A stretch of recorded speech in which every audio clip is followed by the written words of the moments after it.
Good morning. Welcome to another broadcast day on the Niagara Frontier Radio Reading Service, a private not-for-profit organization. As always, please feel free to contact us with your comments, suggestions, and any questions you may have. Please stay with us. Our Buffalo News is coming up next. The following program is intended for listeners who are blind, have low vision, or another print disability that makes reading, holding a book, or turning a page difficult or impossible.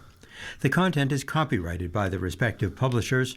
For more information, please visit us on the web at nfradioreading.org. And good morning. Your Niagara Frontier Radio Reading Service now presents a reading of articles and features from the Buffalo News for Monday, February 9th. Your readers today are Ted Jackie. And I'm Ed Howard, and we're going to start with the weather. And the forecast is for cloudy today with a high of 18. Partly to mostly cloudy tonight and a low of 12. A bit of snow, sleet, and freezing rain tomorrow morning, accumulating up to an inch, followed by a bit of snow and rain at times in the afternoon. But a high will be 36 degrees. First time in about 3 weeks we're going to break freezing. Wow. And Wednesday we'll have a couple of flurries. The normal high and low temperatures for this day are 32 and 18 degrees. A record high was 63 degrees back in 1900, and the record low was minus 14 in 1934. See, it could be worse. And our precipitation total for the year to date is 3.4 inches, and we are behind. Our normal precipitation for this time of year is up to 4 inches. Wow. Well, going to the front page, our first article has to do with local restaurants, and the headline is, ICE's actions hit restaurants from all sides locally. Last week, several restaurants in Buffalo closed to protest the country's approach to immigration enforcement. A dozen more pledged to donate a portion of their sales to nonprofits supporting immigrants. These restaurants were standing up for their immigrant neighbors, including foreign-born workers in the restaurant industry who are nervous to be detained at the Buffalo Federal Detention Center in Batavia or deported, even in cases when they are legally allowed to work here. I feel like somebody could come up and try to take me because they see that I'm Hispanic. They don't know that I'm a citizen, said a Puerto Rican restaurant worker who declined to be named for this story. Immigrants come here and they're just looking for a better life, so they actually want to work. They're the ones who want to put in the hours. The Trump administration's intensified immigrations and customs enforcement raids have spread fear throughout the food system, including in the immigrant restaurant community. About half of the Latinos living in the United States fear they or someone they are close to will be deported, despite the fact that 82% of Latinos have full legal status. About 1 in 5 Latinos said they have changed their daily routines because they worry they will be stopped and asked to prove their legal status. Most restaurant workers approached by the Buffalo News declined to be interviewed for this story, even on the condition that their names and workplaces would not be published. One Mexican restaurant owner who initially agreed to an interview canceled the meetings because he didn't feel safe anymore to talk. Another restaurant owner who had previously publicly denounced ICE declined another interview because he believes he lost customers after speaking out. At a local Mexican restaurant, a manager told the News that she thinks her restaurant is losing business because its mostly Latino customer base is scared to go out in public. I'm certainly fearful, one Buffalo restaurant owner said. I've told everyone, look, have copies of all your IDs, whether you are a citizen or not. Have copies of your I-9s and have all the stuff and make copies so that I have a copy of it. Keep it on you at all times. put it in your phone as well, and a picture of everything. At least a couple of Mexican restaurants in the Buffalo area closed temporarily following rumored immigration raids over the last couple of months. A Colombian restaurant owner was deported, according to the Investigative Post. Asia Food Market, a large grocery store with a food court on Niagara Falls Boulevard, was also the subject of an ICE raid. A lot of restaurants have been targeted, said Alejandro Gutierrez, a Buffalo immigration attorney whose clients include Asia Food Market. Before the Trump administration took office last year, Gutierrez said there were more opportunities for immigrants to live and work legally in the United States while their asylum paperwork was pending. As long as asylum seekers showed up for their scheduled court dates and a judge decided they weren't either a flight risk or a danger to the community, then they would be released on bond, he said. Now, Gutierrez said, even people with pending asylum cases are at risk for detainment or deportation.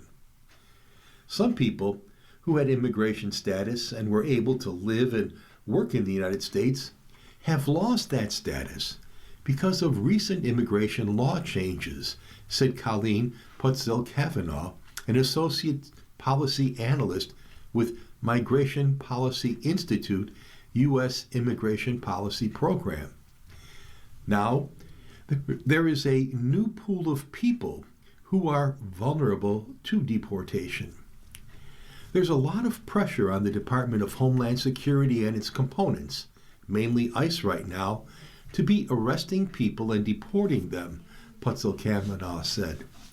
The large-scale enforcement operations that we've seen are part and parcel of that mission, trying to go out and arrest people in ways that can yield the most arrests possible.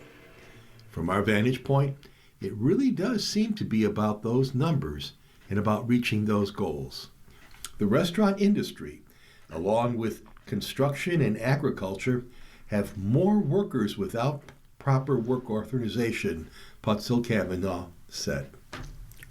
Our second story from the front page of today's Buffalo News is headlined, Increase in the Unpopular User Fee is Being Planned. As the Ryan administration moves towards budget season, Buffalo residents should prepare to hear two words that have consistently made their collective blood boil over the years: user fee. The administration is planning to increase the city user fee, which pays for trash and recycling collection and related services.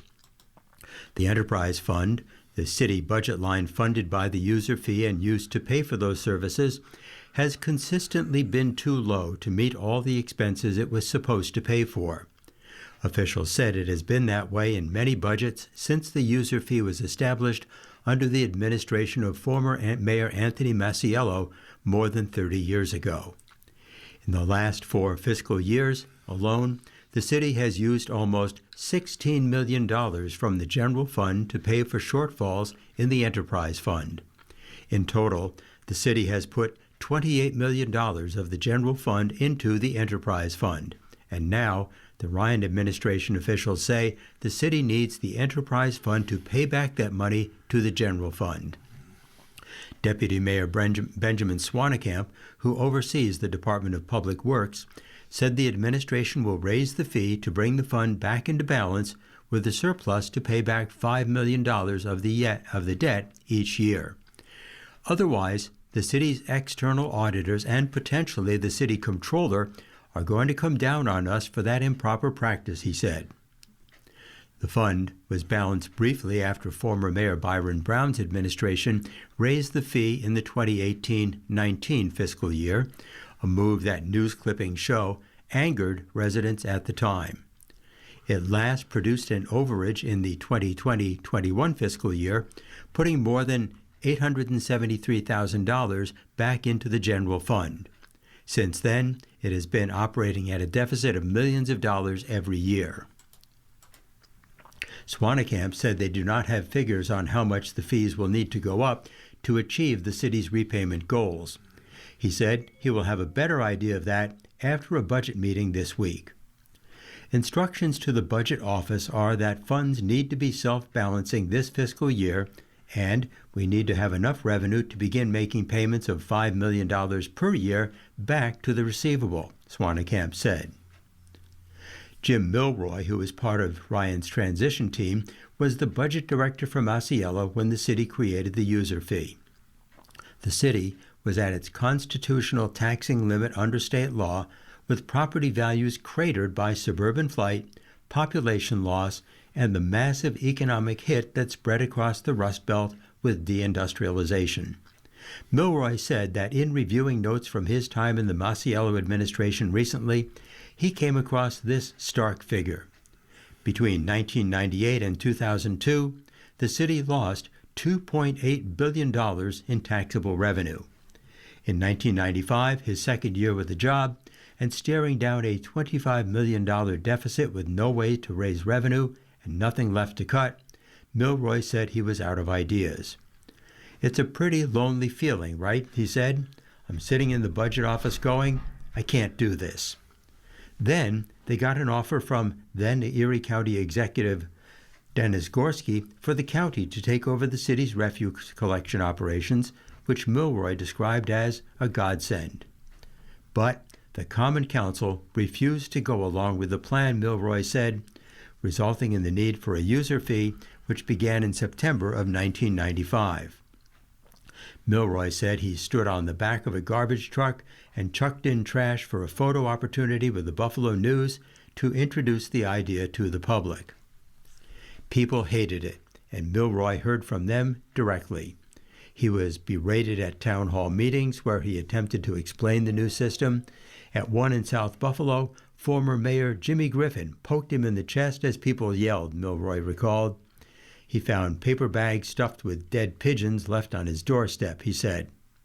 "I got my brains kicked in at every community meeting I went to," Milroy said. Common Council members agreed that the funds need to be brought into balance, but they're concerned about how quickly the rates will go up. University District Councilor member Rashid Wyatt said he's concerned about raising the fee dramatically, especially when the city residents are already likely to face a double-digit tax hike along with rising water bills and increased cost of living expenses. Wyatt said the enterprise fund can't continue operating at a deficit, but the administration and council also need to look for creative options to ensure that the city's poorest people aren't faced with increases they can't afford, putting them at risk of losing their homes. Council members have discussed potential cost-cutting measures such as going from 2 to 1 large garbage pickup each year, collecting recycling every other week instead of every week. If there's a different way of dealing with a user fee, we may have to look at that, Wyatt said.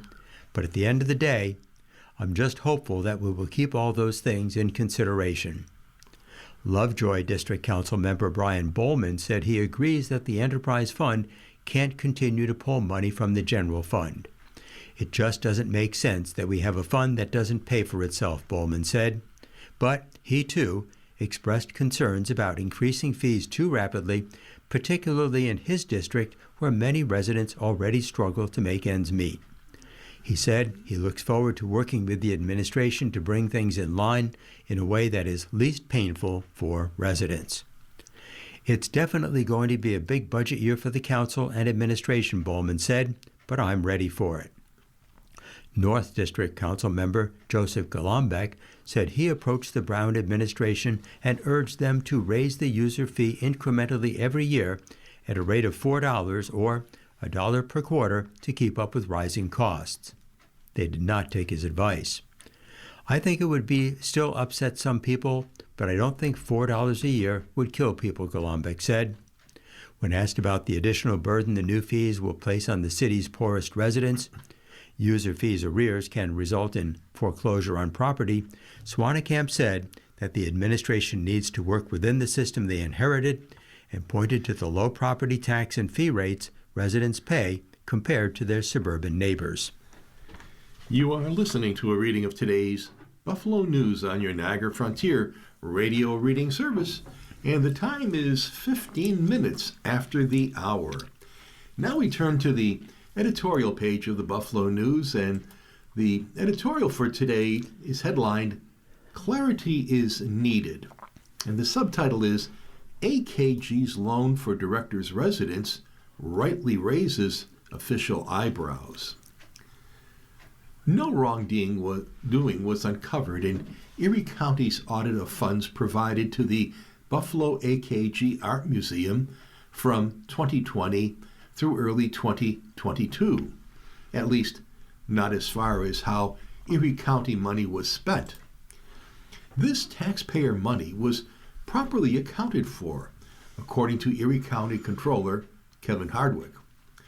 But what did come to light is that a low-interest $335,000 loan of museum funds, intended as a short-term bridge loan for purchase of a home, was provided to AKG Director Jane Siren in 2013, and it remains unpaid.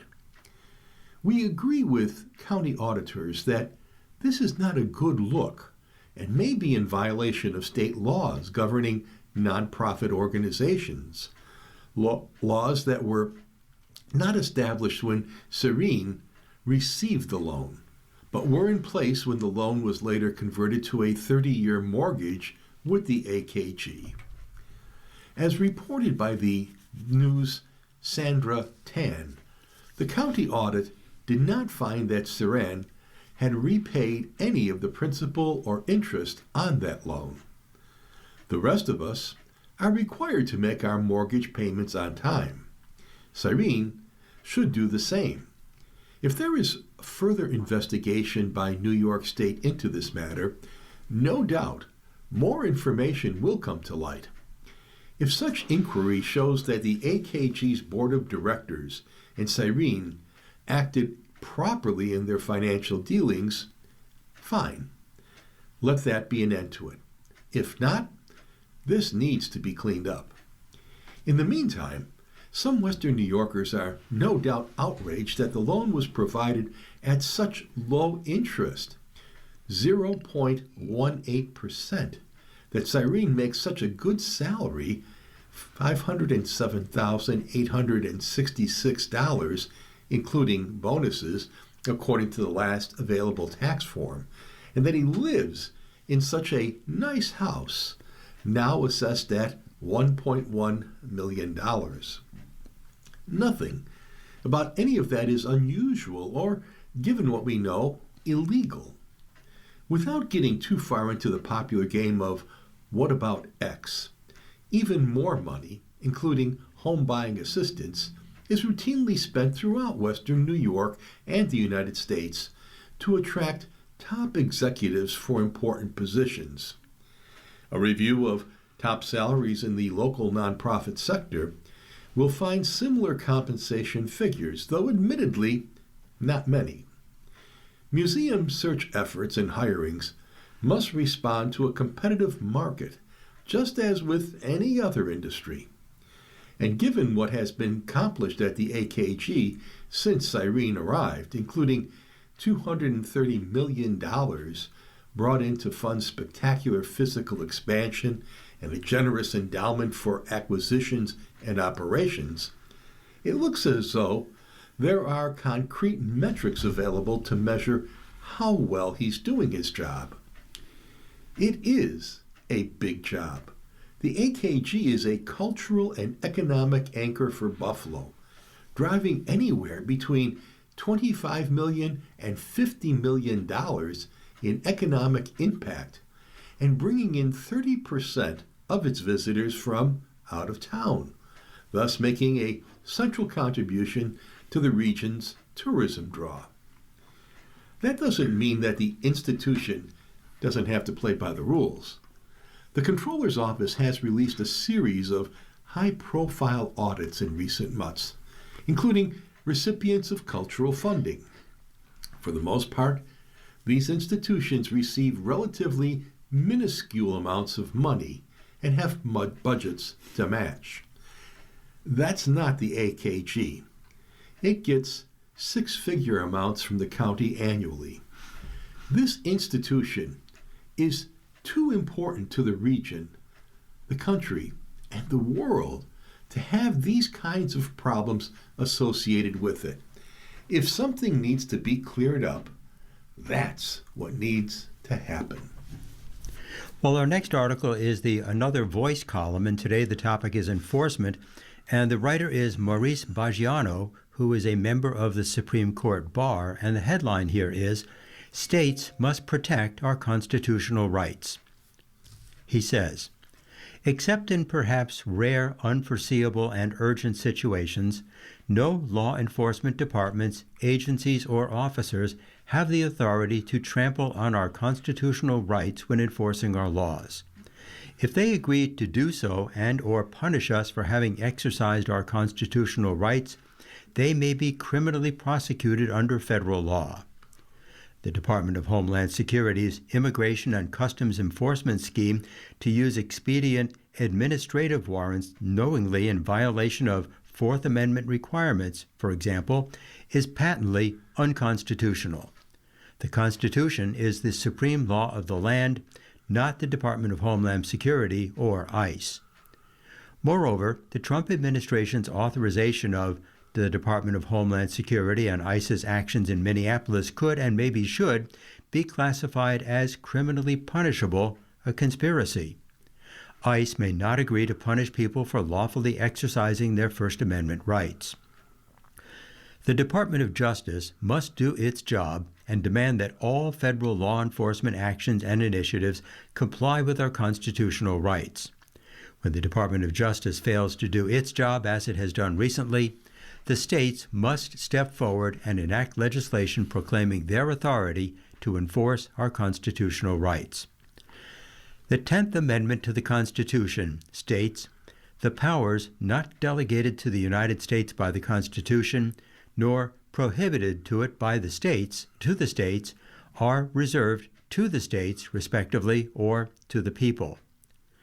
The power to enforce our constitutional rights is not delegated exclusively to the federal government under our Constitution, nor is this power prohibited to the states.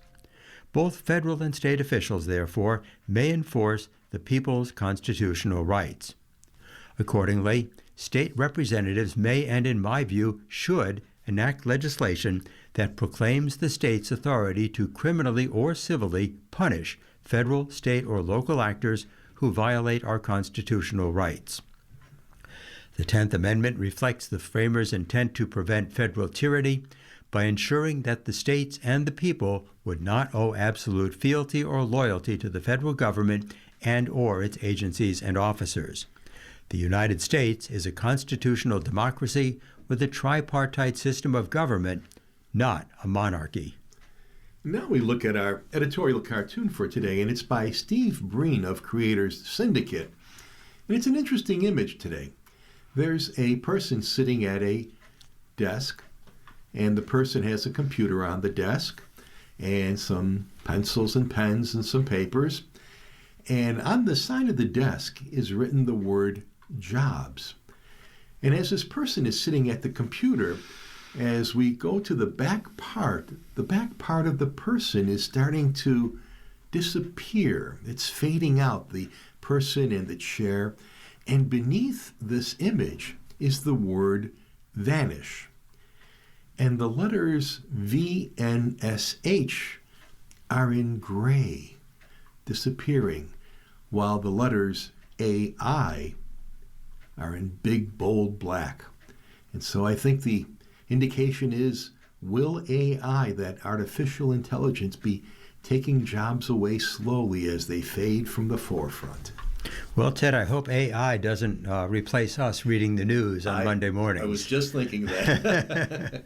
We're going to turn next to the opinion columns here. And our first one comes from David Drucker, who writes for Bloomberg Opinion. And the headline on his column is, "The Problem with Making Every Election an Existential Threat."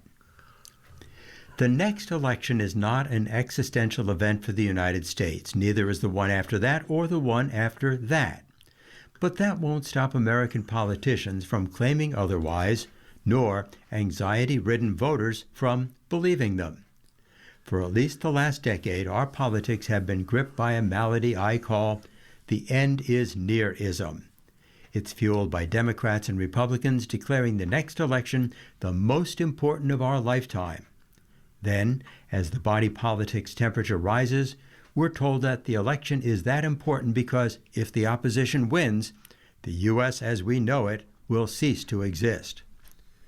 Lately, we've been told that the next election is more important than all the rest because if the opposition wins, there might not be more elections.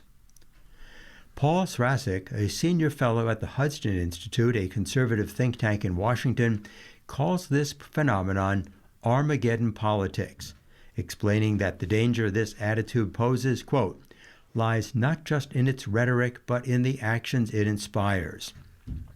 When political discourse frames the opposition as a mortal threat, it creates a moral imperative to act beyond the bounds of traditional governments, he said in an email. Once these boundaries are breached, the Overton window shifts, normalizing increasingly extreme actions.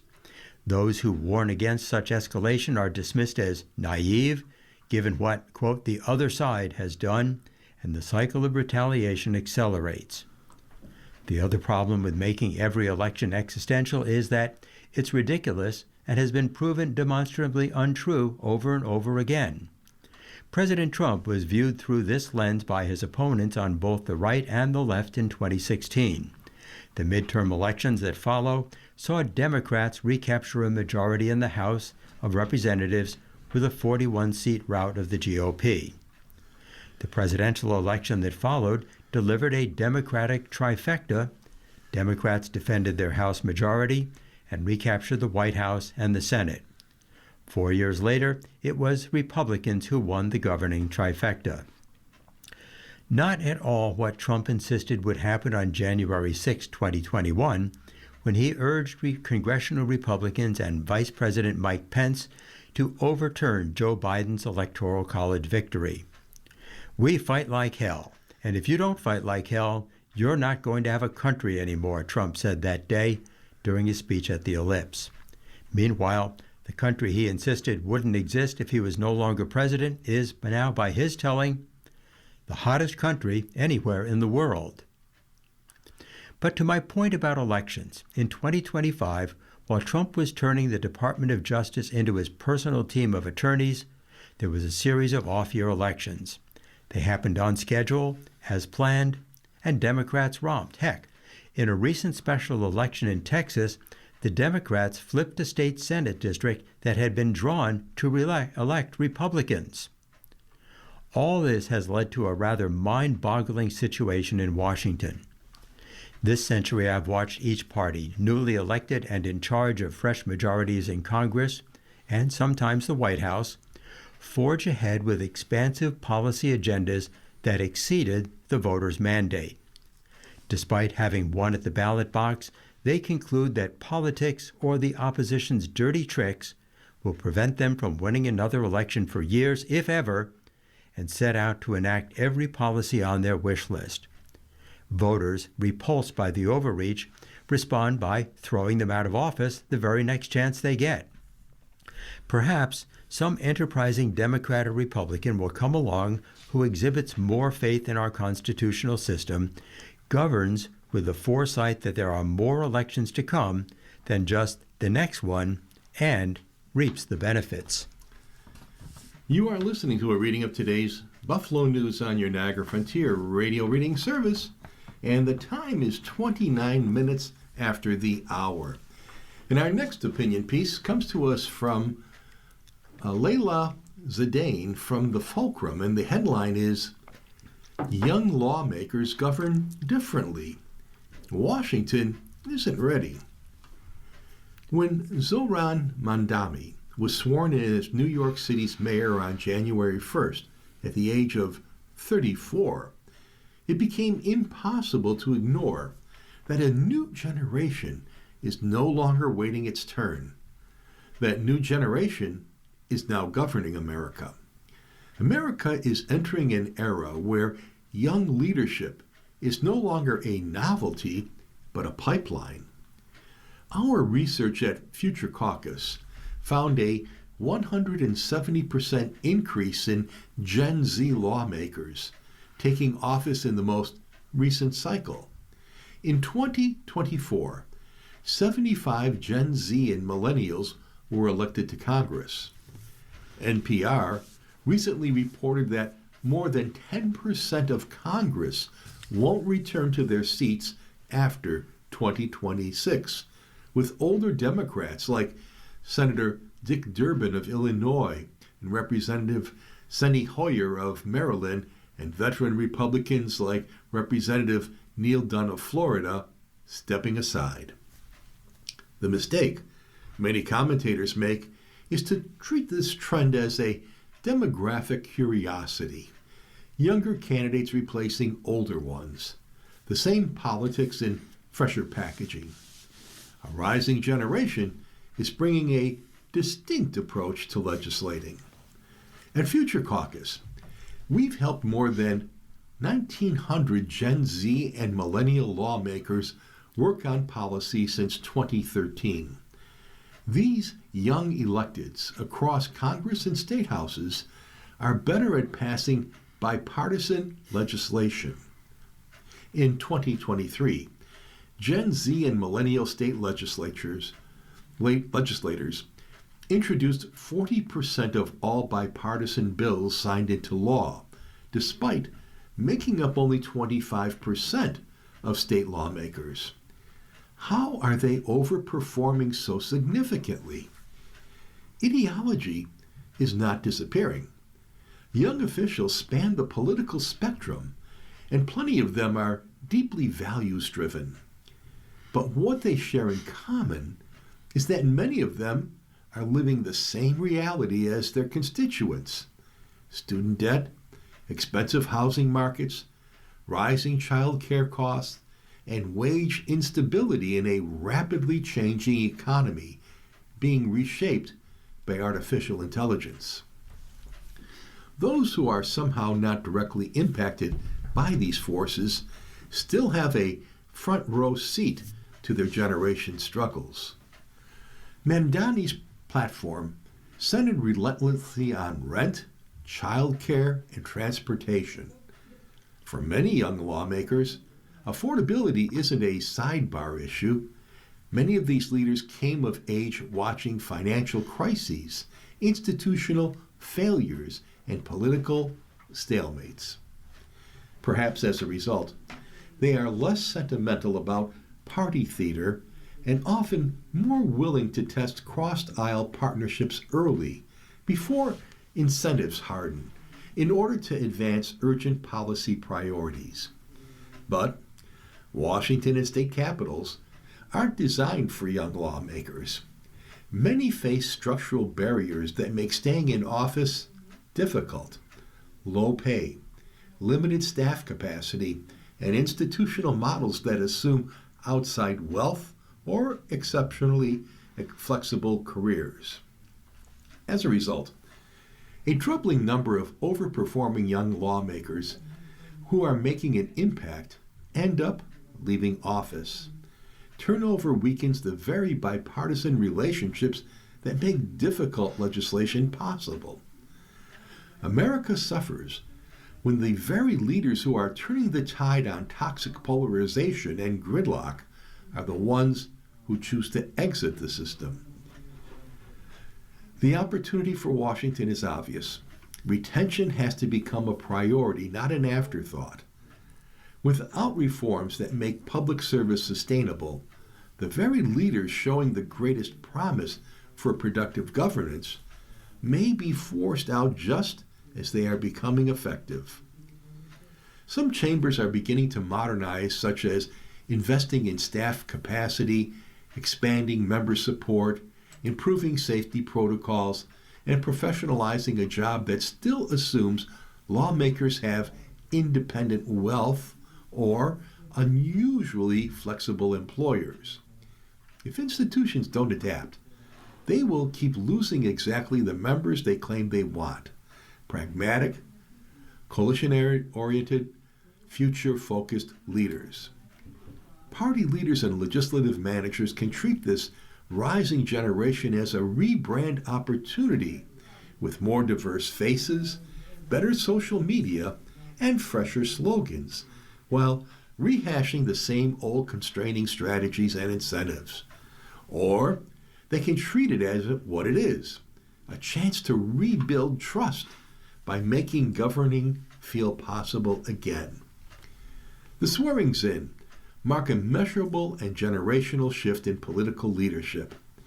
Whether that translates into durable governing will change will depend less on rhetoric than on institutional conditions, such as incentives for bipartisan work, room for policy experimentation, and the ability to retain talent over multiple terms. The signal is clear. The outcome is still unwritten. Well, next we have the My View column today by Lori Duval Jackson, and she isn't sure that she likes living in a world dominated by Alexa. The headline is, "Be careful, talking around Alexa." When did her voice change, my husband asked. She sounds like she's 10. This inquiry, while directed towards me, was actually aimed at our ever-present minder, Alexa. Ken asked her something innocuous and received the answer in her new, chirpy voice. We had informed her previously that we didn't care to hear it, but the new Alexa voice debuted anyway. Whether it's Alexa or Siri or some other electronic being I'm as yet unaware of, one is never quite sure how things will turn out when dealing with them. While visiting a friend, I heard her husband ask Siri for Fleet Week dates in San Diego. The reply was about the weather, so he asked again, and I thought it hilarious that he did exactly what Ken does. He repeated the questions with some words transposed, speaking slower and louder. These devices are many things, but deaf and stupid they're not. I know this because we've had conversations at home which Alexa eavesdrop on, and if we mention someone whose name is quite similar, she lights up and joins in. I never thought I would say, "Shut the hell up, Alexa," but it's happened. One of my first columns dealt with seniors' ability to handle this brave new world, and it was so long ago that I wrote about using a cell phone with a slide-out keyboard.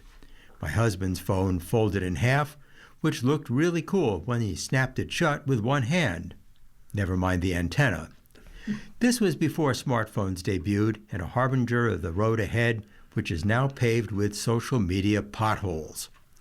I cannot begin to express how grateful I am to have grown up when advanced technology meant phones with party lines. Ask Alexa if you're unfamiliar.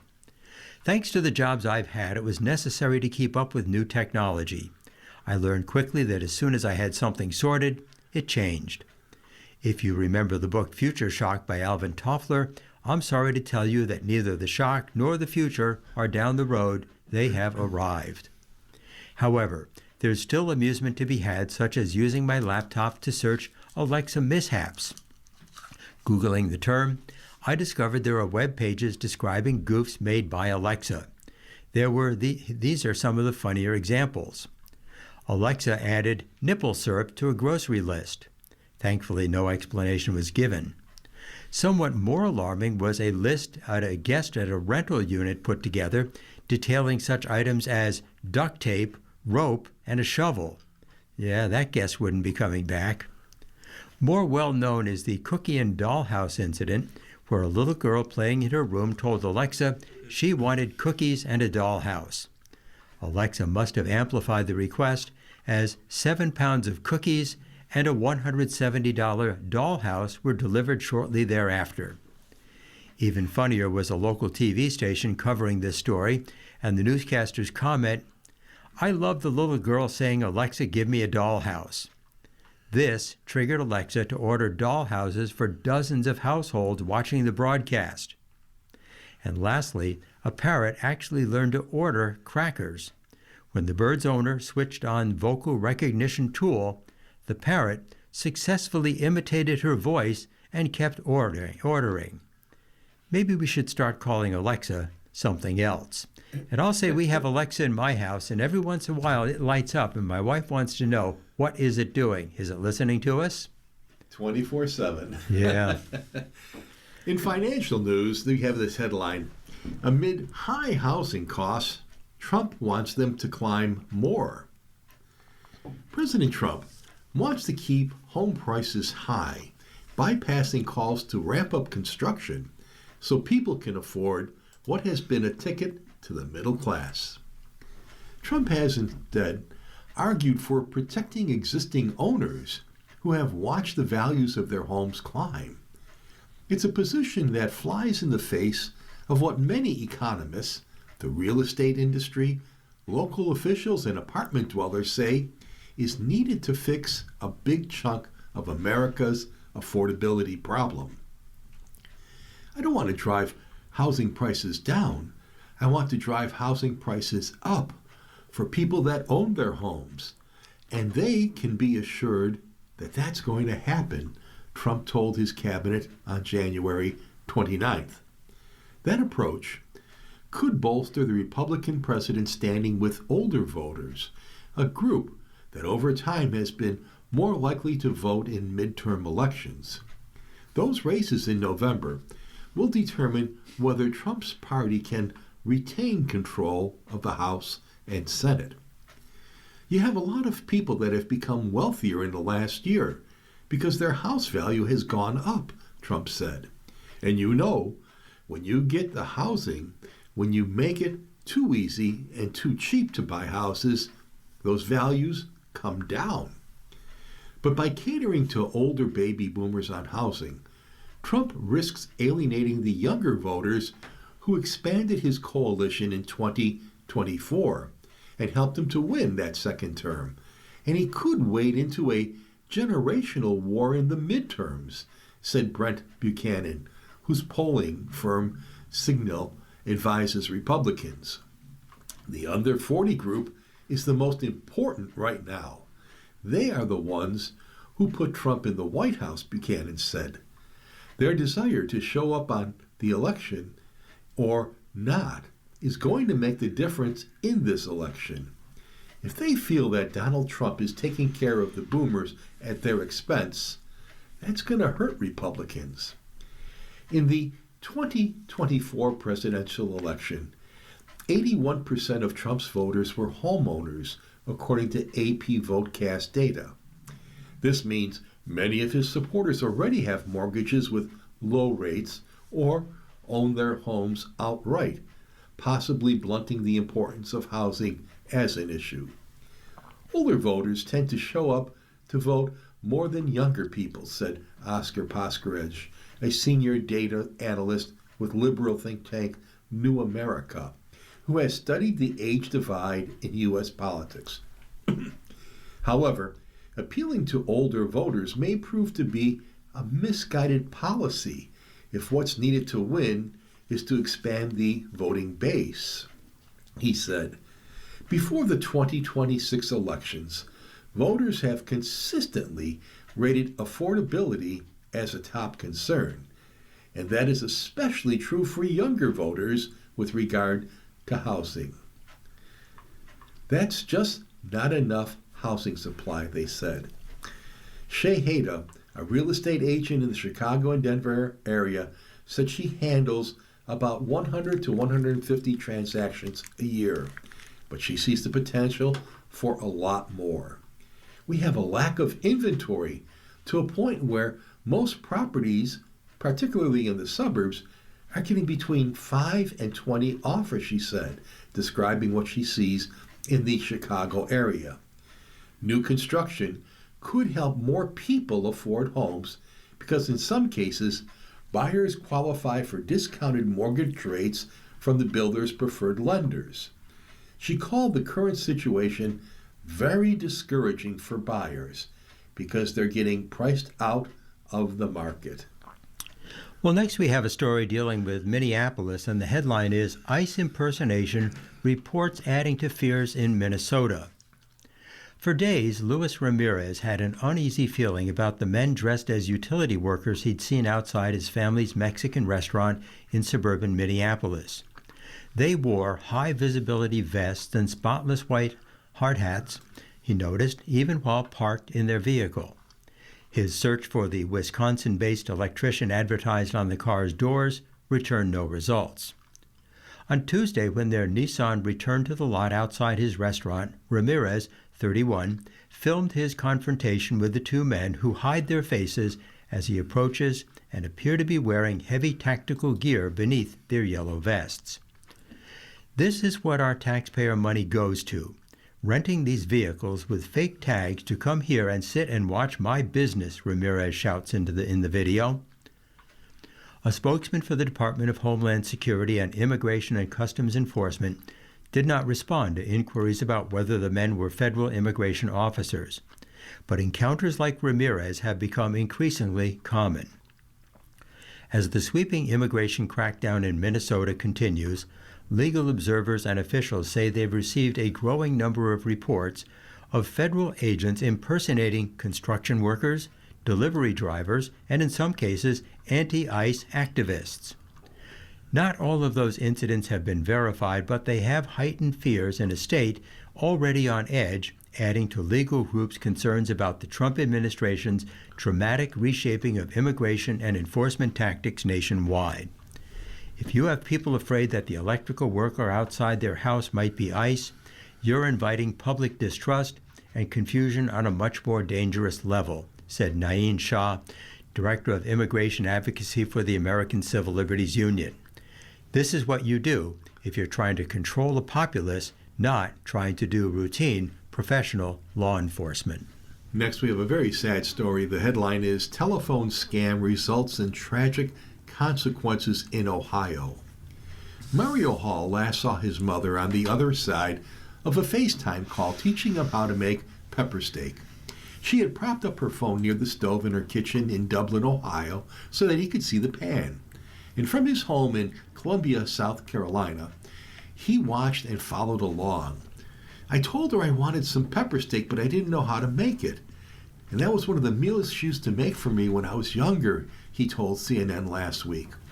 So she was like, well, get on FaceTime and we'll just walk through it. By the time Lolitha Tolan Hall got to the rice, she told her son he didn't need help with that, and they said goodbye soon after. It was their final conversation. The next morning on March 25th, 2024, Tolan Hall was shot to death after becoming ensnared in a scam gone horribly wrong. The 61-year-old worker worked as a driver for Uber and had gone to an address in South Charleston, Ohio, to pick up a package, not realizing the man who lived there had just received threatening phone calls.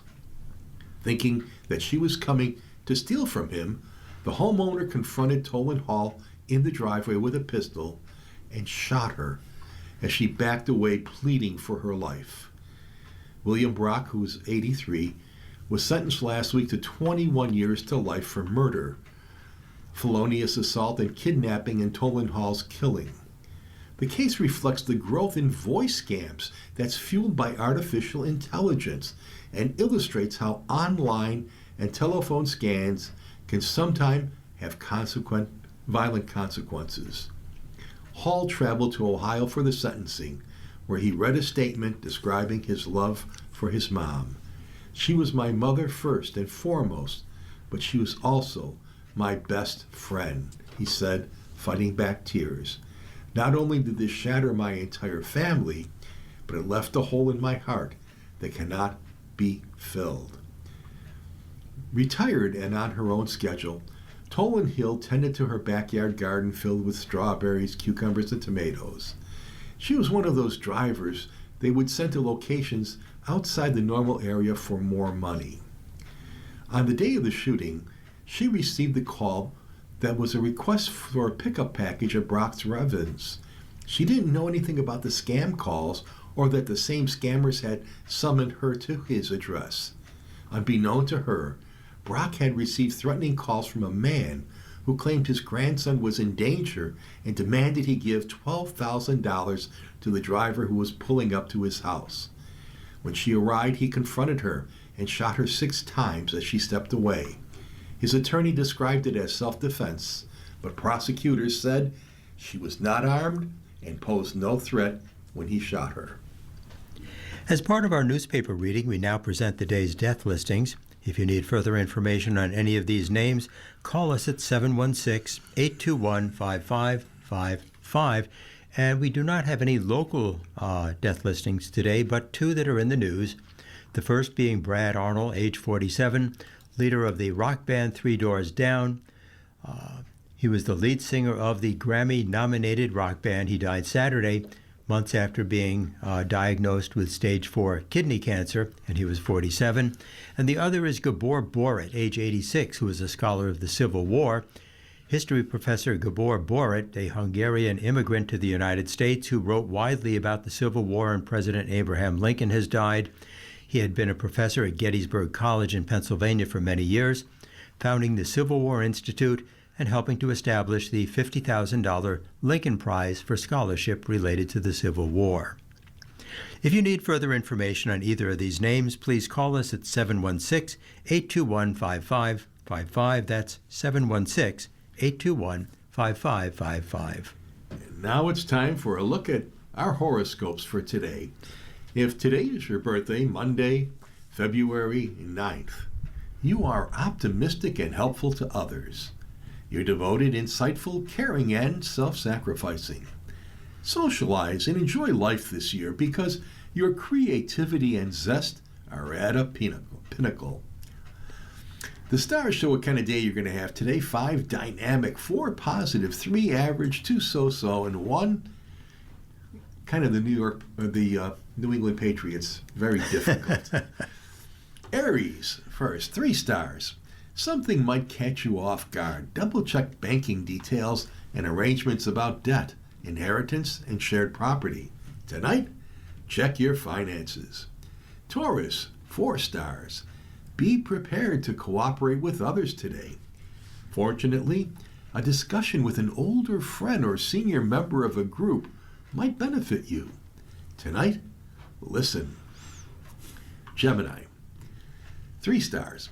Your work routine might be interrupted today with a minor delay, or perhaps something more serious, a power outage, staff shortage, or late deliveries. Tonight, get organized. Cancer, 4 stars. Parents should be vigilant when dealing with their kids today, because this is a mildly accident-prone day for your kids. Social occasions might suddenly change or be canceled. Tonight, socialize. Leo, 3 stars. Small appliances might break down today, or minor breakages could occur. Something will interrupt your home routine. Be open to proposals. Tonight, cocoon at home. Virgo, 4 stars. Pay attention to everything you say and do today, because this is a mildly accident-prone day for you. Give yourself extra time for wiggle room to deal with the unexpected. Tonight, a conversation. Libra, 3 stars. Keep an eye on your finances and possessions to avoid loss, theft, or damage. You'll welcome some practical and immediate answers. And tonight, check your belongings. Scorpio, 4 stars. Don't push yourself too much today. Be pleased with whatever you accomplish. Tonight, you're strong.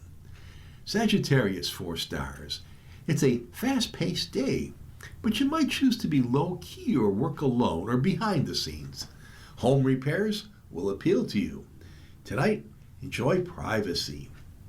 Capricorn, 4 stars.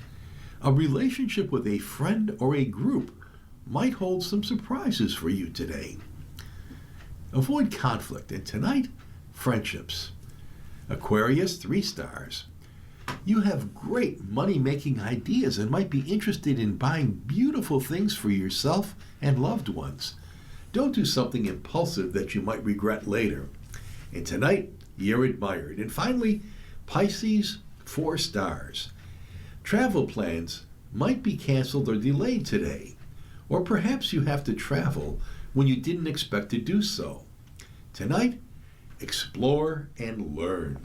Well, now it's time to take a look at today in history. And first of all, on this date in 1825, the House of Representatives elected John Quincy Adams president after no candidate received a majority of Electoral College votes. In 1943, the World War II Battle of Guadalcanal in the Southwest Pacific ended with an Allied victory over Japanese forces. In 1950, in a speech to the Women's Republican Club in Wheeling, West Virginia, Republican Senator Joseph McCarthy of Wisconsin charged that the State Department was riddled with communists.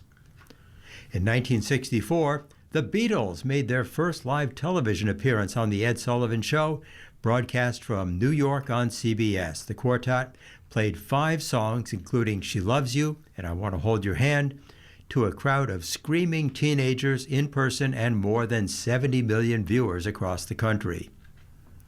In 1971, a magnitude 6.6 earthquake in California's San Fernando Valley claimed 65 lives. In 1984, Soviet leader Yuri Andropov, 69, died 15 months after succeeding Leonid Brezhnev.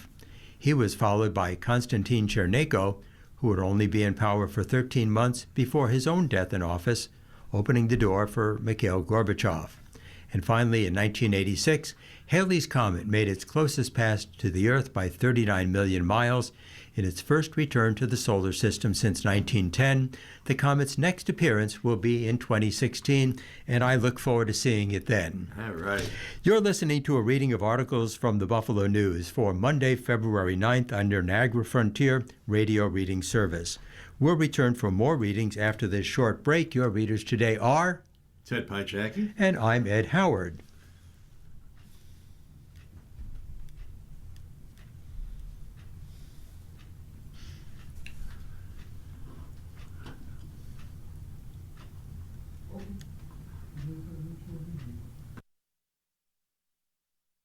If you're listening to this publication online, you're probably using our website, a podcast player like Spotify or iTunes, a streaming service like Siro, or a smart speaker. Did you know that we now have a dedicated app that can be downloaded to any mobile device, like a smartphone or tablet, for free? App users can conveniently access our live stream and any episode of our podcast easier than ever. To download the app, just type NFRRS in the search window in the Apple App Store or in the Google Play Store. Contact us anytime if you have any questions by calling 716-821-5555, extension 5. Thank you.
We'll continue now with our reading of articles from today's Buffalo News. Your readers today are Ed Howard and Ted Pajacki. And we turn now to some local, city, and regional news. And our first article has to do with something that's probably been on everyone's mind for the last couple of months about the flu cases and hospitalizations. And it says that flu cases and hospital stays dropped sharply across New York. The cases of flu, which are historically at high levels in late December and early January, have dropped considerably across the state and in western New York. There were 87 lab-confirmed flu cases in Erie County for the week ending January 31st, the most recent data available that was released by the state on Friday.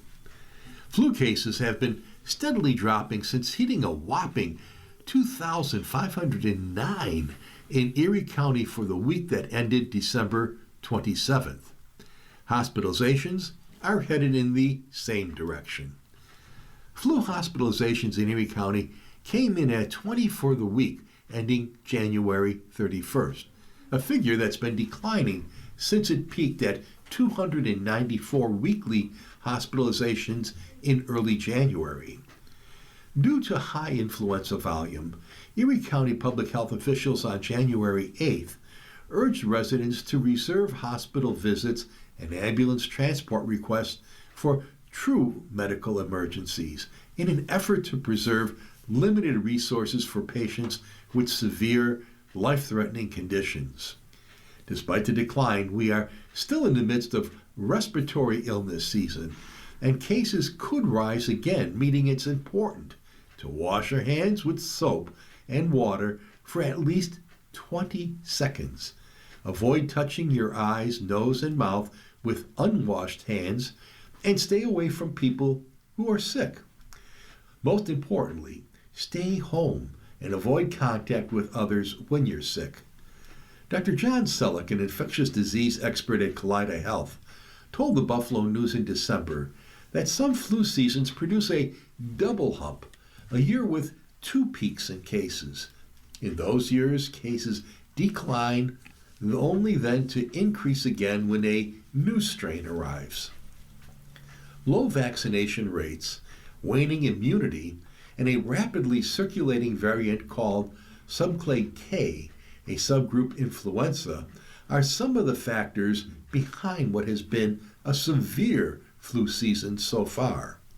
As of January 31st, 9 influenza-associated pediatric deaths have been reported statewide this season. In the 24-25 season, 27 influenza-associated pediatric deaths were reported statewide. In addition, COVID-19 and respiratory syncytial virus RSV are still out there. For the week ending January 31st, there were 2,884 lab-confirmed COVID-19 cases statewide, down 25% from the week earlier. Meanwhile, there were 4,663 RSV cases statewide, down 10% from the prior week. Statewide, there were 416 people hospitalized with COVID-19 for the week that ended January 31st, up 4% from the prior week.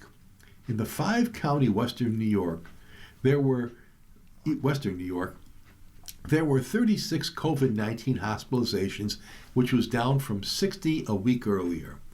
RSV hospitalizations, meanwhile, were 740 statewide, which is up 9% from the prior week. Well, here's a disturbing story. Buffalo mother accused of waterboarding a 7-year-old initially gave police a different story. When Jacqueline J. Balabas first spoke with police about 2 months ago, the Buffalo mother told investigators that she had no idea how her 7-year-old son ended up unresponsive in the shower. After she found him, she said, she called a friend who was a lifeguard to come over and perform CPR, according to a police report. But the story she told police about the circumstances of that night is not the one authorities believe.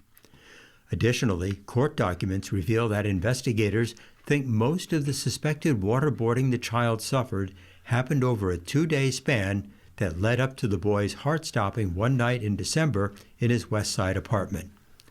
Balabas and Paris D. Woods, the boy's stepfather, remain held without bail as they face 14 felony charges plus a misdemeanor accused of abusing the boy through daily beatings, withholding food, and 7 instances of waterboarding.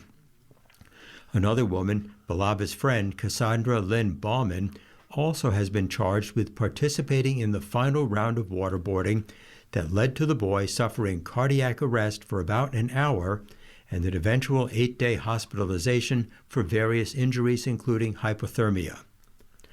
Waterboarding, typically pouring water over a restrained person's face to induce the sensation of drowning, is considered torture under international law by human rights organizations. The Erie County District Attorney's Office described the accusations in the case as, quote, very disturbing. Buffalo police responded to Balabas' Parkdale Avenue home at about 10:47 p.m. December 11th. The first officers on the scene found firefighters and ambulance personnel performing CPR on the boy, according to the Buffalo Police report. Officers spoke with the child's mother, who advised that her son was in the shower and called out to her, officers wrote in the report. She advised that she did not respond to her son for approximately 10 minutes. When she went to check on him, she found him unresponsive, laying in the shower. The mother then advised she called her friend, whom is a lifeguard, to come to the scene and perform CPR. Balabas told police her friend performed CPR for a few minutes before calling 911. The police report also describes another early source of information in the case. While Northwest District officers were on the phone with Erie County Child Protective Services, a woman came to the Hurdle Avenue police station and said that she had information about what had happened. The woman who came into the station says she was told by another person that this other person spoke by phone with Balabas' friend who performed CPR on the boy. That friend who performed the CPR said there was an accusation that the boy inappropriately touched a woman's chest, according to the report. The woman who claimed to have been touched told Balabas about it. The child's mother then stated that as a form of punishment to the boy, that they both place him in the bathtub and hold his head down while the friend stands on his arms, an officer wrote in the report. It wasn't clear how much of that description, if any, investigators believe is accurate. The indictment against Balabas, age 26, and Woods, 24, returned by an Erie County grand jury, provides a more specific timeline about the reported abuse. Prosecutors have said that Balabas and Woods are accused of waterboarding the boy 7 times. In total, the suspected abuse occurred from about October 16th through December 11th. But the indictment indicates that 5 of the 7 instances of the reported waterboarding happened in close proximity, once in the morning and once in the evening on December 10th, and then 3 times December 11th in the morning, afternoon, and evening. The other suspected waterboarding incidents happened on or about November 27th and December 1st, according to the indictment. Prosecutors accused Balabas and Wood of other abuse, including placing something around the boy's neck that caused ligature marks. There were also scratches on his neck that indicate the boy was trying to claw it off, prosecutors said. Authorities believe the boy was forced to take cold baths and showers for upwards of an hour at a time and was also stomped if he did not properly perform push-ups. Other children in their home also reportedly were elicited to participate in the punishment inflicted on the boy. Balabas and Wood each faced 2 counts of first-degree assault, 6 counts of attempted first-degree assault, 6 counts of first-degree reckless endangerment, and 1 count of child endangerment, the latter of which is a misdemeanor charge. Bauman, age 20, faces 2 charges, first-degree assault and first-degree reckless endangerment. All 3 have pleaded not guilty to the charges. Balabas and Wood are due in court on March 5th, while Bauman is scheduled to return to court on April 1st. And in news from the Board of Education for the City of Buffalo, after 100 days leading Buffalo schools, Mubenga looks back and sounds the alarm. Buffalo Public Schools Superintendent Pascal Mubenga took a scholarly approach to reporting his first 100 days leading the second largest school district in New York. The district leader on Thursday published a 20-page, 100-day report of reflections from his visits to all 60 schools and 4 months of interactions with the community, especially his 4 town halls across the city. The report will serve as a bridge to a strategic plan he intends to develop with a group of 60 people in the spring. Mubenga and his cabinet published the document on the district website, but the superintendent will also present it to the Buffalo School Board at its meeting scheduled for Wednesday in City Hall. The findings, many of which dovetail with the highlights of Mubenga's fireside chat at Seneca 1 last month, were broken down into 7 headings: academics, finance and operations, communications, community engagement, union relationships, challenges, and next steps. The superintendent's insights on transportation, budget challenges, and student attendance have already emerged through public discussion with the school board or in early initiatives such as an attendance lottery, which gives students the chance to receive between $200 and $500 in a drawing if they achieve perfect attendance or miss only 1 day in a given month.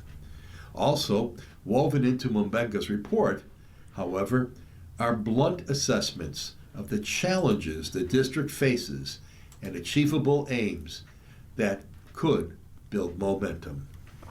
Well, next we have a story, the Michigan Street Baptist Edition expanding after a find. The discovery of a historic hearth buried underground just north of the Michigan Street Baptist Church that was part of the home of a prominent African American and church benefactor has prompted the nonprofit owner of the church to increase the size of a proposed $3.6 million addition in order to incorporate the archaeological feature for display. The Buffalo Niagara Freedom Station Coalition previously planned a 2-story addition to the historic church at 511 Michigan Avenue with a raised stone basement and brick first-floor facade to provide handicapped accessibility to the upper and lower floors, as well as to relocate bathrooms from the church. That was part of a larger effort to stabilize the existing building and fully restore the church sanctuary and exteriors. But after that work was completed by Azar Design Company in 2024, the coalition hired the University at Buffalo to conduct archaeological excavations of the 1/10 of an acre lot to the north and discovered the hearth of the former Peyton Harris home, which had been located at the raised basement level of the home. Recognizing Harris' importance, the coalition decided instead to incorporate the hearth within the building and add an additional floor.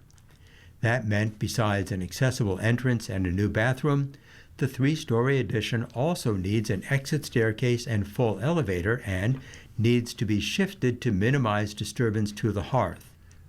The 9,603 square foot addition will also provide an entrance to the church basement and in the church and office space for the church staff. The redesign by Azar has been approved by the State Historic Preservation Office and the Buffalo Preservation Board, but still requires a minor site plan approval and city permits, as well as funding from the Empire State Development Corporation. The Buffalo Planning Board will review it on Monday. Construction will take about 6 months. You are listening to a reading of today's Buffalo News on your Niagara Frontier radio reading service, and the time is 14 minutes after the hour. And now we turn to the sports section, which is just expansive today. There's so many articles today because there's the Olympics, there's college basketball, and there was a football game last night, I think. There was. Okay. And that's where we're going to start. And it talks about that the Bills can learn from the relentless D of the Seahawks. This is by Jay Skersey. There is reason Brandon Beane continues to sink significant draft choices and resources and free agent dollars into the Buffalo Bills defensive line. That's what wins championships. The latest example of that came Sunday night in Super Bowl 60 as the Seattle Seahawks continually harassed New England Patriots quarterback Drake May in a 29-13 victory at Levi Stadium. The Seahawks used late coverage rotations and a variety of pressure packages to change the look for May after the snap. The Patriots' second-year quarterback, who finished runner-up in a narrow vote for NFL MVP, did not have any answers. May was sacked 6 times and was hit 11 times. Through the first 35 minutes of the game, he completed just 8 of 18 passes for 40 yards and a 53.0 quarterback rating. In other words, he was getting his butt kicked over and over again. This is an old school game in many ways. The Seahawks couldn't get much going on offense other than running back Kenneth Walker, who gained 135 yards on 27 carries and was named the MVP of the game. Old school is one way to put it. Abomination is another. The Super Bowl had the feeling of a Week 4 Thursday night football game, unless you love defense. In that case, you were in your glory. The Seahawks played their butts off on that side of the ball. Through 3 quarters, May had the same number of completions, 8, as New England had punts. The Patriots gained 5 first downs in the first 45 minutes of the game, gaining 78 yards on 39 plays, an average of just 2 yards per play. New England was 2 of 11 on 3rd down in that time. The record for fewest yards per play in a Super Bowl is 2.3, also by New England, against the famed 85 Bears defense. Which takes us to the Buffalo Bills now. The hope has to be that the new defensive coordinator, Jim Leonhard, is able to scheme up ways that can do that more frequently, because the Seahawks showed what can happen when you make a quarterback's life a living hell. Seattle iced things in the 4th quarter when Seahawks cornerback Devin Witherspoon hit May while he was throwing, leading to an interception by linebacker Uchenna Nwosu, who returned it 45 yards for a touchdown with 4 minutes and 27 seconds left. That made the score 29-7 after Jason Myers' extra point. Through the first 3 quarters, Myers was Seattle's only offense, accounting for all 12 points on field goals of 33, 39, 41, and 41 yards. Not being able to finish drives and touchdowns allowed New England to hang around in the game probably longer than they deserved. The Patriots cut Seattle's lead to 19-7 with 12:27 remaining when May connected with former Bills receiver Mack Hollins for a 35-yard touchdown reception. It was the second straight catch on the drive for Hollins, the 2 of which went for 59 yards. Hollins finished the game with 3 catches for 67 yards and the score. Another former Bills receiver, Stephon Diggs, had just 2 catches for 31 yards. He made a 25-yard catch in garbage time with 2:56 remaining. Otherwise, he was noticeably quiet for the first 57 minutes of the game. Curiously, Patriots coach Mike Vrabel decided not to go for 2 points after the score. Having done so successfully would have left the Patriots down 11 points, meaning a field goal and a touchdown with another successful 2-point conversion could have tied the score. Ultimately, it didn't matter because the Seahawks defense was relentless. Mays' final stats: 26 of 42 for 271 yards, 2 touchdowns, and 2 interceptions. The Seahawks won their second Super Bowl title and first since the 2013 when they beat the Denver Broncos 43-8. That year, Seattle's defense was led by the Legion of Boom secondary. This year, it was a total effort that showed what can happen when a defense relentlessly attacks. It's a blueprint the Bills will surely want to follow. Well, next we have Olympics news, and the headline is Americans go back-to-back. Malinin beats Japan's Sato head-to-head in the final session for gold. Ilya Malinin defeated Japanese rival Shun Sato in a head-to-head showdown at the Milan Cortina Olympics on Sunday night, helping the United States defend its team figure skating gold medal by breaking a deadlock with Japan in the final session of the competition. The 21-year-old, nicknamed the Quad God, landed 5 quadruple jumps and scored 200.03 points for his free skate, atoning for his mediocre short program, at least by his lofty standards, one night earlier. Sato followed him with 3 quads in his program, but he could only manage 194.86 points, leaving the Japanese with a second straight silver medal in the team event. The United States ended up with 69 points, while Japan finished with 68. Matteo Rizzo delivered one of the best free skates of his career as Italy held on for the bronze medal. The host nation had 60 points. Georgia wound up 4th with 56. It still has never medaled in any sport at the Winter Games. The U.S. had a 5-point lead over Japan after 2 days of competition, but the advantage dwindled to nothing when world champions Riku Miura and Ryuichi Kihara won the pairs free skate and Korari Sakamoto won the women's free skate earlier on Sunday. Leave it to the best closer in the business to deliver for the Americans. Malinin opened with a big quad flip, opted for a safer triple axel over his quad, and overcame a couple of mistakes along the way to finish with aplomb.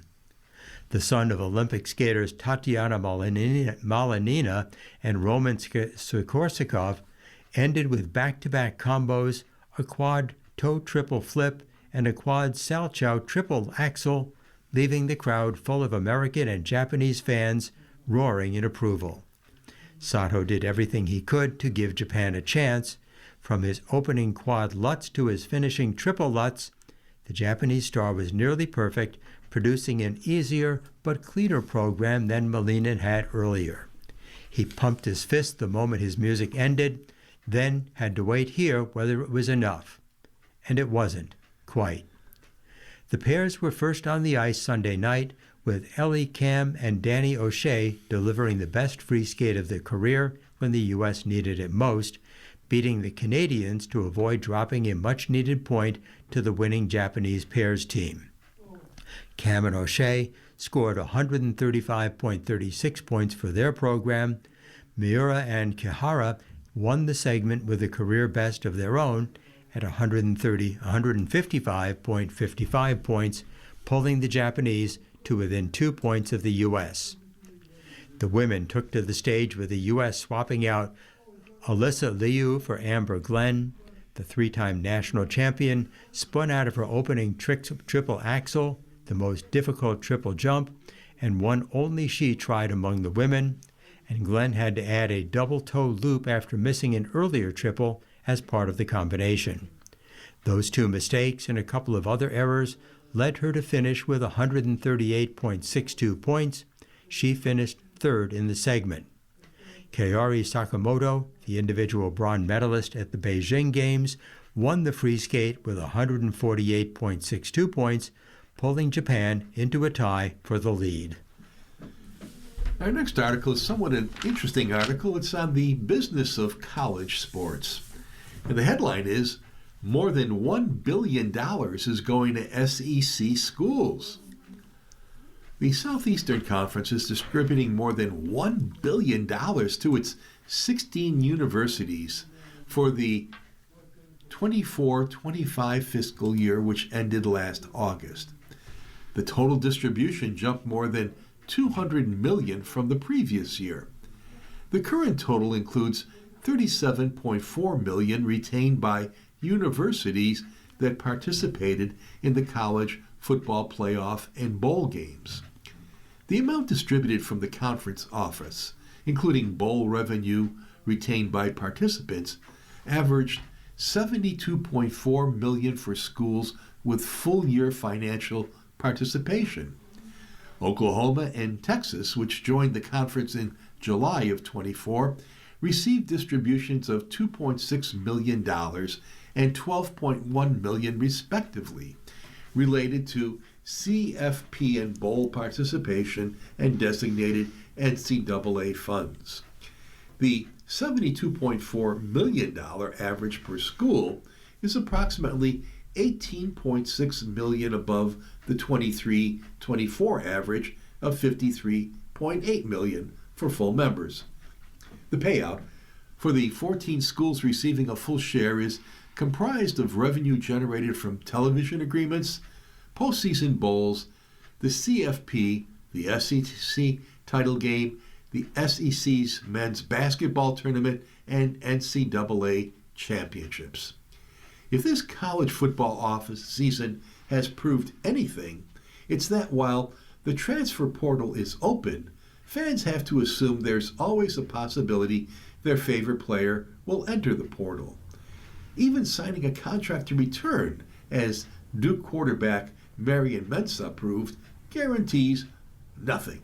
So yes, it would have been natural, heck expected, for South Carolina fans to become nervous about their future edge rusher Dylan Stewart in late December. The transfer portal had yet to officially open when South Carolina edge coach Sterling Lucas left for LSU. That, of course, brought about questions regarding Stewart's loyalties. Did he want to stay with the Gamecocks or follow the man who recruited him to Columbia and form a tight bond with him over the next 2 years? Stewart answered that question not long after, signing a deal with South Carolina to return for his junior season. And even more important in this day and age, he was still there when the transfer portal closed in mid-January. Well, next we have some Big Four college basketball news, and the headline is Bona's key jumper dumps Duquesne. Drake hits a winning shot in overtime for the women's team. Lacey Drake, her jumper that lifted St. Bonaventure over Duquesne, 72-71, in overtime Saturday at the Riley Center, was the second game-winning shot of the graduate guard's college career. As a sophomore at the University of Maryland, Baltimore County, Drake drained a one-footed three-pointer with 0.2 of a second left in a thrilling win over New Jersey Institute of Technology in 2023, sinking a runner just before the clock expired. Drake's game winner during Bona's pink game on Saturday afternoon came after a slow start as the grad student from Hancock scored 11 of her 13 points after halftime. Livonia's Kylie Buckley, a 6-foot forward, also had just 2 points at the half before finishing with 13 points, nailing clutch shots in the fourth and overtime. Buckley's three-point play with 27.3 seconds left tied the score at 61 before Bona, who is 14-11, went on to win in overtime and swept the Dukes. It was probably time and place, like the circumstances, Drake said about her game-winning basket. I knew we had to make a shot, but we're not in there without Kylie getting the big 1-and-1 at the end of regulation. And in other local college news, the St. Bonaventure men used a 7-0 run in the final 3 minutes and 26 seconds to win at Fordham by a score of 70-67. The Niagara men lost at Quinnipiac 56-55 on Grant Randall's winning three-pointer with less than 4 seconds left. The University of Buffalo men lost their MAC Sunbelt Challenge game in Mobile, Alabama, falling to South Alabama 81-69. Talia Dial scored 16 points on 4 of 8 from the threes as Niagara women fell to Quinnipiac 89-45, and Buffalo freshman Meg Lucas recorded 17 points and 8 rebounds in a 73-64 loss to Louisiana Monroe during the Bulls' National Girls and Women in Sports Day game as part of the MAC Sun Belt Challenge at Alumni Arena. You are listening to a reading of today's Buffalo News on your Niagara Frontier radio reading service, and the time is 30 minutes after the hour. Now, we turn to asking Eric for some advice. The headline is, after brother's death, his wife wants to stay in touch. Dear Eric, my husband's brother was a nice guy, albeit boring and a conversation hog. But he was family, and we invited him along with his wife and son to our home over the years. They lived 500 miles away. He passed away 3 years ago. His wife is one of the nastiest people I've ever met. She was verbally abusive to her husband, screaming and berating him in public. She was terrible to my in-laws, who were very kind, sweet people. She has even screamed at me in our home while she was visiting us. Since he died, I have no desire to see her again. She will be traveling to a city 200 miles away from us next summer. She wants us to meet her there. I do not want to spend the time or money to meet her. My husband feels torn, guilty about ignoring his brother's wife. We still talk to her, usually because we have called her. As an aside, we spent over $3,000 to fly our entire family out to celebrate their 50th wedding anniversary several years ago. She totally ignored ours. I feel like I have been giving enough over the years, and I just want to say no. My husband's wavering. Do you have any thoughts? And it's signed, Done with her. And Eric replies, Dear Dunn, there's difference between saying no to an isolated request and ignoring a relative. Your husband's guilt might be at least partially assuaged by being direct. You don't necessarily need to get into all your grievances with her. You can simply say, we're not going to make the trip. We hope you have fun. It's also worth asking yourselves what a reasonable expectation of this relationship is. Your husband, understandably, may feel an obligation that's partly rooted in his grief over losing his brother. It could be worth it to him to keep up this relationship, even if your sister-in-law is unpleasant. You don't always have to go along because you have a different expectation. I also want to point out that your assessment of your late brother-in-law wasn't exactly glowing. You're entitled to your opinion, but it's healthy for you to acknowledge that you and your husband come from different places emotionally. You can keep your distance, but if he wants to go, let him. It may be simply what he needs to do. Next letter. Dear Eric, I met an interesting person at a friend's party, and a few weeks later invited her to a small lunch of 6 people at my house. The lunch included our mutual friend. I looked forward to getting to know her and therefore seated her next to me. I should add that this was entirely platonic. I'm a 70-year-old heterosexual woman, and she is in a happy heterosexual marriage. I tried to engage her in conversation, asking her about her work and what I knew of her interests, and she responded tepidly. When I came back from clearing the plates, bringing coffee and dessert, I found that she had left her place next to me and squeezed in next to our mutual friend at the other end of the table, dragging her chair to the new position and was deeply engrossed in conversation with her. I was so taken aback, I didn't say anything.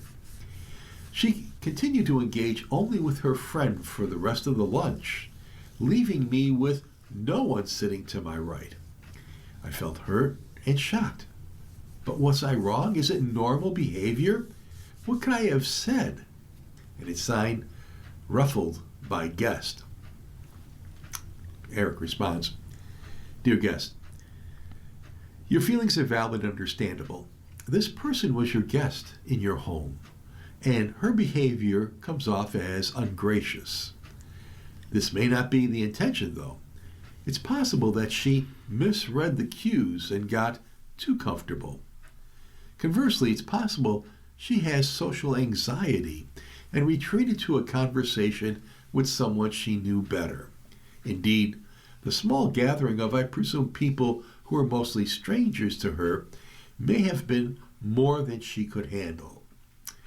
That's also understandable, but it would have been better for her to decline the invite with an explanation for, in a moment, or say, I have appreciate your hospitality. Just lost my page here. I'll find it. But I'm very shy, and I hope you don't take offense. Kudos to you for being welcoming and creating the space to make a new friend. I'm sorry I didn't work out as I planned. I'm not sure there's much you could have said in the moment that would have made things awkward in a small group or needlessly put the guest on the spot. If you want to try again, though, it's best to address the unmet expectations in a non-adversarial way. I had hoped to get to know you better, and I was disappointed that we didn't have much of a conversation. Are you interested in being friends? Well, next we have an article headlined The High Price of Gold. Investigation shows harmful effects of Bia Mountain mining operations.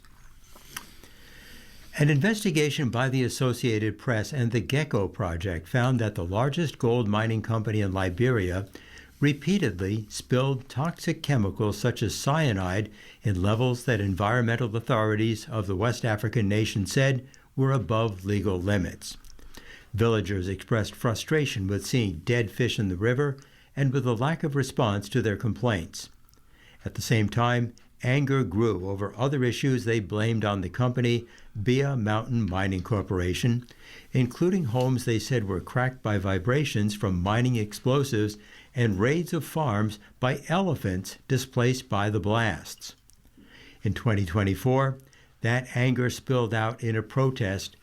Residents asserted that police responded with beatings and tear gas and that 3 people were killed. Liberia National Police spokesman Cecilia Clark called allegations of excessive force false and misleading. Here are some highlights of the investigation. Mining accounts for more than half of Liberia's gross domestic product, but weak enforcement is common, with the World Bank citing limited government capacity. Between July 2021 and December 2022, the most recent period for which figures could be obtained, Bia Mountain exported more than $576 million worth of gold from Liberia. It contributed $37.8 million to government coffers during that time. A tiny fraction of the profits reached Liberian communities. Over the same 18-month period, Bia Mountain spent $2 million on environmental and social programs for local communities, or 35/100% of its export revenues. Liberia's government holds a 5% stake in the mining operations. Over the years, Bia Mountain operated substandard facilities while cyanide, arsenic, and copper repeatedly leaked at above legal limits. That's according to reports that were taken down from the site of Liberia's Environmental Protection Agency, but later retrieved, as well as interviews with government officials, experts, and former employees. The first of 4 spills documented by the EPA came in the mine's largest mine's first month of full production in 2016. The most recent documented spill was in 2023. The EPA reports also show that Bia Mountain failed to alert regulators promptly after a spill in 2022 and previously blocked government inspectors as they tried to access the company's laboratory and view test results. The incidents report to failures in corporate responsibility that, quote, can only be described as sustained negligence, said Mandy Olsgaard, a Canadian toxicologist who reviewed the EPA reports.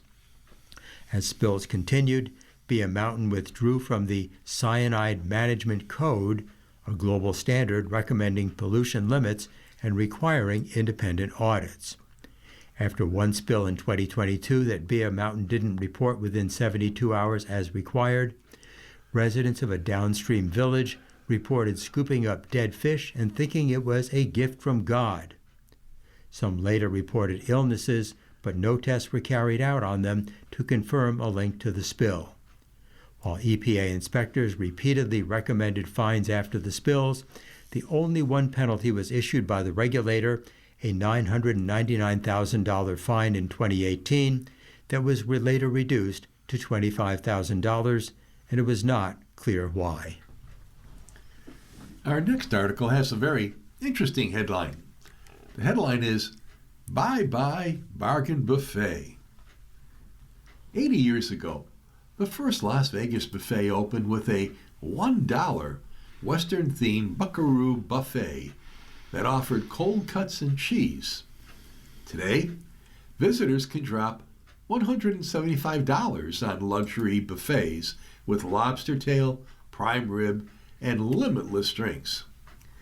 The old Las Vegas buffets didn't make much money, but they allowed people to eat cheaply and quickly, giving them more time to spend their money on the casino floor. In recent years, the number of buffets on the Las Vegas Strip dwindled to about a dozen. Many shuttered during COVID-19 pandemic and elected not to reopen with rising prices.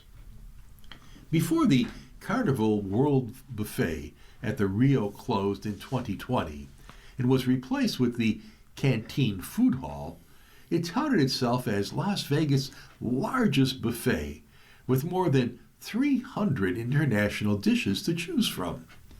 It had just about everything you could eat for about $30, said Jim Higgins, a Las Vegas food tour guide. Aria's Buffet, which stood out in the offering of Indian dishes and fresh baked naan, also closed for good in 2020 and reopened as the Proper Eats Food Hall.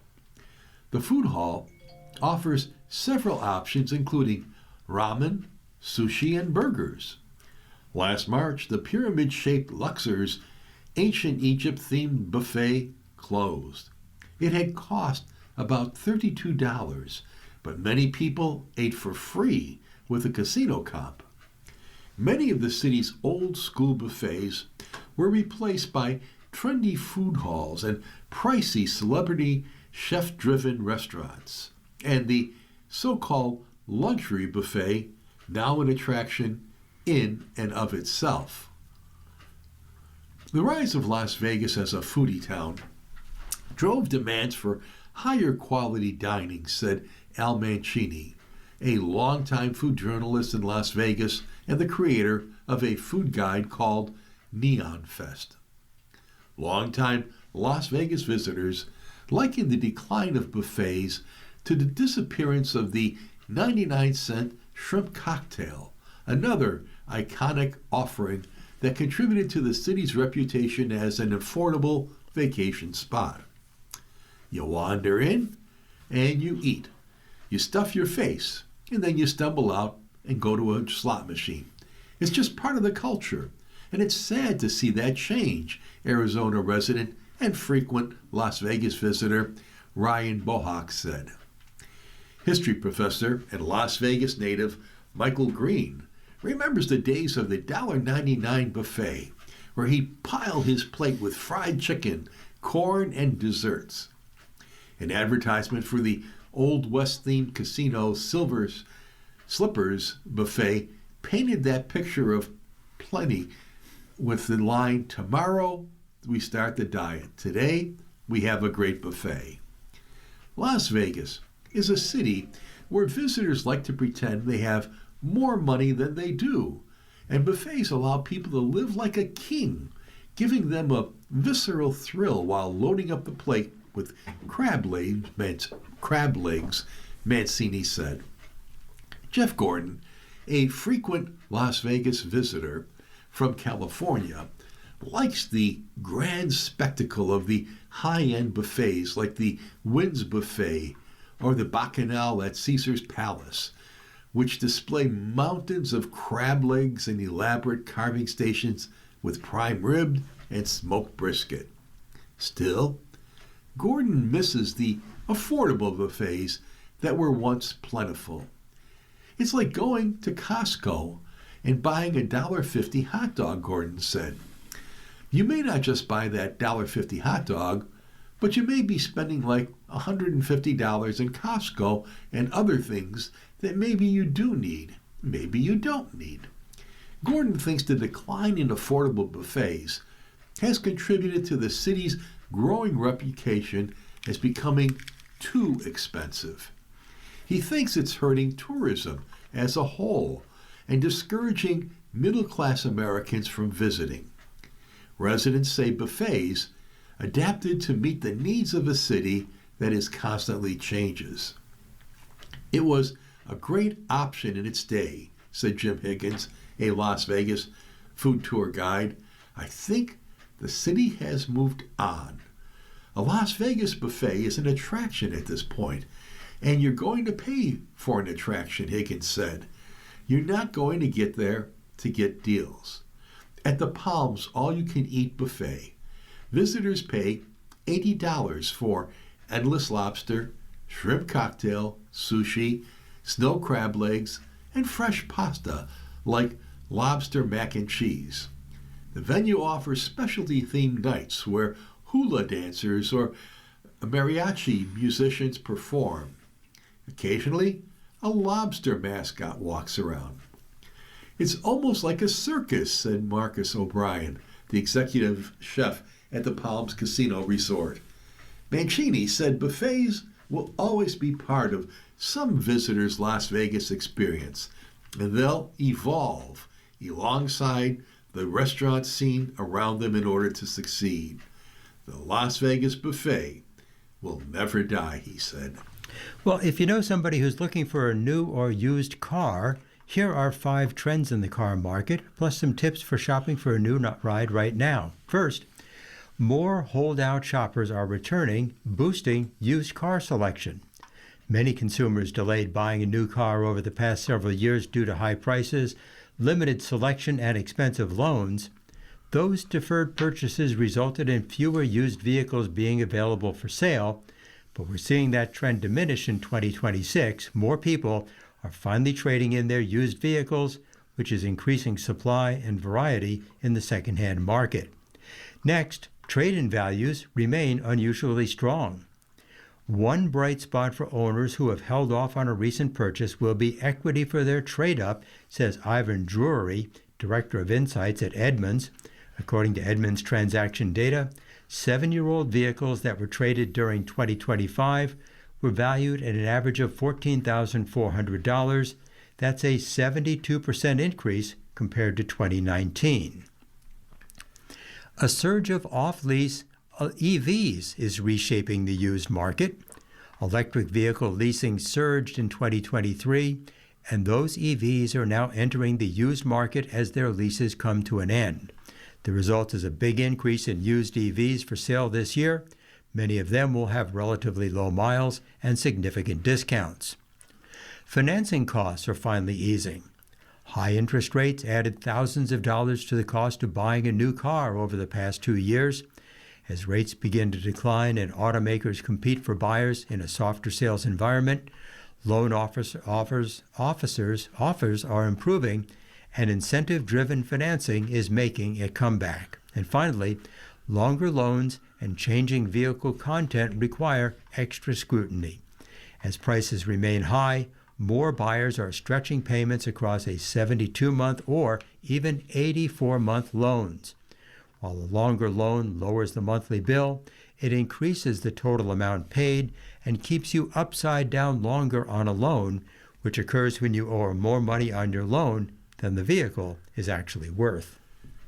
And in news from Washington, government funding, the Dems insist on reforms, and the leaders are adamant that the 10 ICE restrictions would be enacted by this Friday. House Minority Leader Hakeem Jeffries said Democrats are insisting on their full list of demands to reform immigration and customs enforcement before agreeing to pass the remaining government funding for the Department of Homeland Security before Friday's deadline. We need to press forward aggressively and ensure that there are legislative changes enacted as part of any DHS spending bill, because that's the way you change behavior, Jeffrey said on Sunday on CNN's State of the Union. Dramatic changes are necessary to the manner in which the Department of Homeland Security officers are conducting themselves before any funding bill should move forward. Jeffries and Senate Democratic leader Chuck Schumer listed 10 restrictions they want placed on ICE and Border Patrol in a letter late Wednesday to House Speaker Mike Johnson and Senate Majority Leader John Thune. The demands include prohibiting DHS officers from entering private property without a judicial warrant, verifying individuals aren't U.S. citizens before detaining them, requiring agents to wear body cameras and identification badges, and preventing them from covering their faces. ICE is completely and totally out of control, Jeffrey said. They have gone way too far, and the American people want them reined in because immigration enforcement should be fair, it should be just, and it should be humane. Democratic Senator John Fetterman said he doesn't see a political way out of a funding halt for DHS before the deadline. I absolutely would expect that it's going to shut down, he said on Fox News Sunday Morning Futures. Thune dismissed Democrats' list of demands as political messaging rather than an opening bid in negotiations on a funding deal. Thune said he's willing to strike a deal, but called the demands unrealistic. Senator Katie Britt, a Republican from Alabama, said the demands are a ridiculous Christmas list of demands for the press. This is not negotiating in good faith, and it's not what the American people want, Britt said on a social media post last week. She is the head negotiator with Democrats in the Senate Appropriations panel over a DHS deal. If Congress doesn't reach an agreement on DHS funding by the end of the week, the department faces another shutdown that would affect Customs and Border Protection, the Federal Emergency Management Agency, the Transportation Security Administration, and the Coast Guard. While there is some ICE funding that would be affected in a potential shutdown, the agency has $75 billion approved for its use from the major spending bill enacted in July. And quickly, an update on the Savannah Guthrie ransom note that demanded $6 million. A purported ransom note in Nancy Guthrie's apparent kidnapping demanded $6 million, according to a report aired on Sunday. Guthrie is the 84-year-old mother of Today Show host Savannah Guthrie, who disappeared on February 1st from her home and has not been seen since. Multiple ransom notes have been sent to local outlets, and one included specific details from the crime scene at Guthrie's home and a demand for $6 million.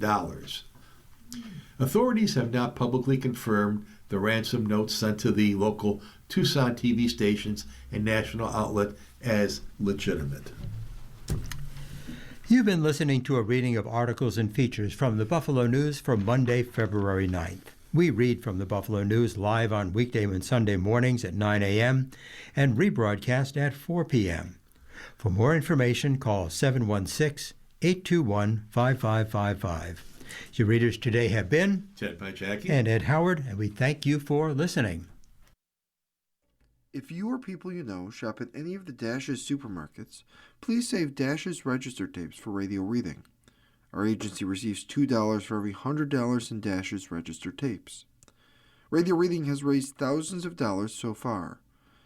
Anyone can drop off their Dash's tapes to the Niagara Frontier Radio Reading Service at 1199 Harlem Road, Cheektowaga, between William and Clinton Streets. Or Dash's tapes can be mailed to the Niagara Frontier Radio Reading Service at 1199 Harlem Road, Cheektowaga, New York, 14227. Any questions on Dash's tapes for radio reading? Call us at 716-821-5555, and thanks for caring.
following program is intended for listeners who are blind, have low vision,